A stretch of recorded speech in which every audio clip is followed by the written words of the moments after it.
With the Redfin app, you'll know the moment your next place hits the market. Whether you're looking to buy your dream home or rent a sweet apartment, give Redfin your gotta-have-it wish list of property features, and you'll receive real-time notifications tailored just for you.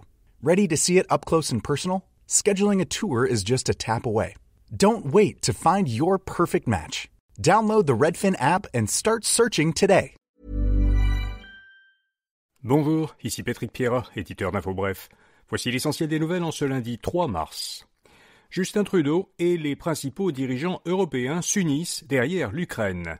2 jours après une violente altercation publique avec Donald Trump à Washington, Volodymyr Zelensky a reçu hier à Londres l'appui d'une quinzaine de dirigeants européens et du Premier ministre canadien. Lors d'un sommet, ils ont convenu que toute résolution du conflit entre l'Ukraine et la Russie devrait être négociée avec l'Ukraine et que tout accord de paix devait prévoir des garanties de sécurité fermes. La France et le Royaume-Uni travaillent sur un plan pour faire cesser les combats. Le président français Emmanuel Macron et le Premier ministre britannique Keir Starmer ont proposé une trêve d'1 mois.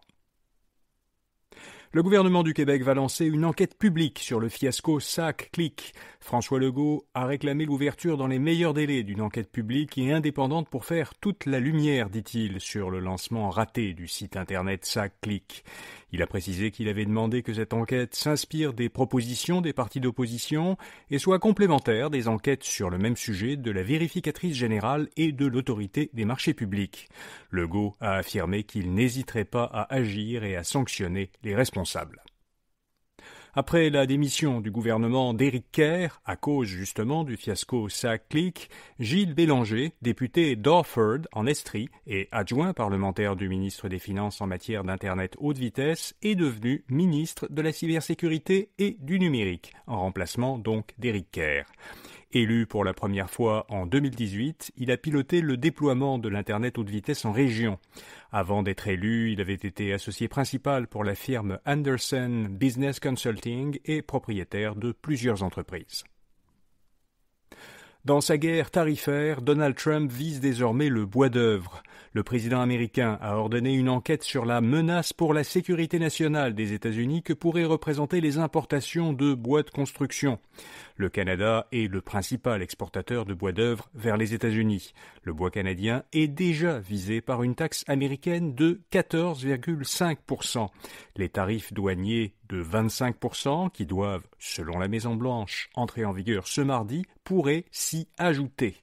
Trump avait déjà indiqué il y a plusieurs semaines que les États-Unis n'avaient pas besoin du bois canadien. Les chambres de commerce craignent une nouvelle pénurie de main-d'œuvre. La Fédération des chambres de commerce du Québec demande au gouvernement fédéral et provincial de suspendre les restrictions qu'ils ont imposées au programme des travailleurs étrangers temporaires. La Fédération demande au gouvernement de maintenir le niveau actuel de travailleurs étrangers. Selon la Fédération, les restrictions imposées mettent en péril les permis de milliers de travailleurs qui sont impossibles à remplacer selon elle, et ce au moment où le Canada doit faire face à une guerre commerciale avec les États-Unis. Donc la Fédération des chambres de commerce du Québec soutient que les travailleurs qui pourraient perdre leur emploi à cause des tarifs américains ne remplaceraient pas les travailleurs étrangers. La croissance économique à la fin de l'an dernier a été plus forte que prévu. Selon Statistique Canada, la taille de l'économie canadienne a augmenté en rythme annualisé de 2,6% au 4e trimestre l'an dernier. Plusieurs économistes, dont ceux de la Banque du Canada, s'attendaient plutôt à une croissance inférieure à 2%. Alors les dépenses qui ont le plus contribué à la croissance économique au 4e trimestre ont été les camions, fourgonnettes et véhicules utilitaires sport neufs, les services financiers et les services de télécommunications. Meta veut concurrencer plus directement ChatGPT. Selon la chaîne de télévision américaine CNBC, Meta se prépare à lancer au 2e trimestre une application d'intelligence artificielle générative qui serait indépendante de ses autres applications. Actuellement, les outils d'IA de Meta sont accessibles uniquement par l'intermédiaire de ses applications Facebook, Instagram, WhatsApp et Messenger.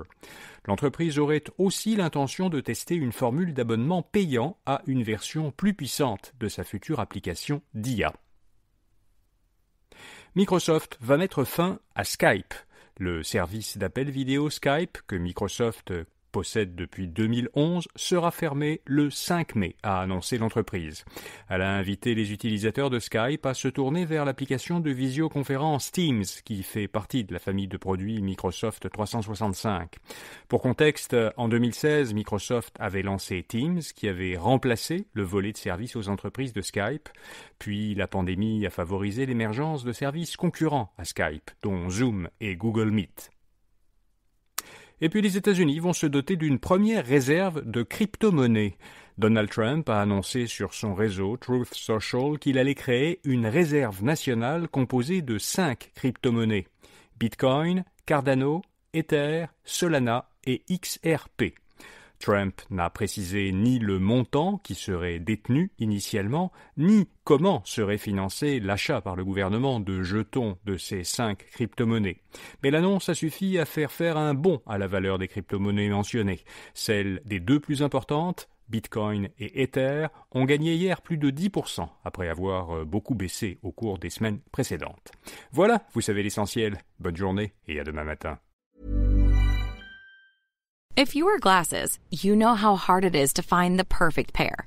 But step into a Warby Parker store, and you'll see it doesn't have to be. Not only will you find a great selection of frames, you'll also meet helpful advisors and friendly optometrists. Yep, many Warby Parker locations also offer eye exams. So, the next time you need glasses, sunglasses, contact lenses, or a new prescription, you know where to look. To find a Warby Parker store near you, or to book an eye exam, head over to warbyparker.com/retail.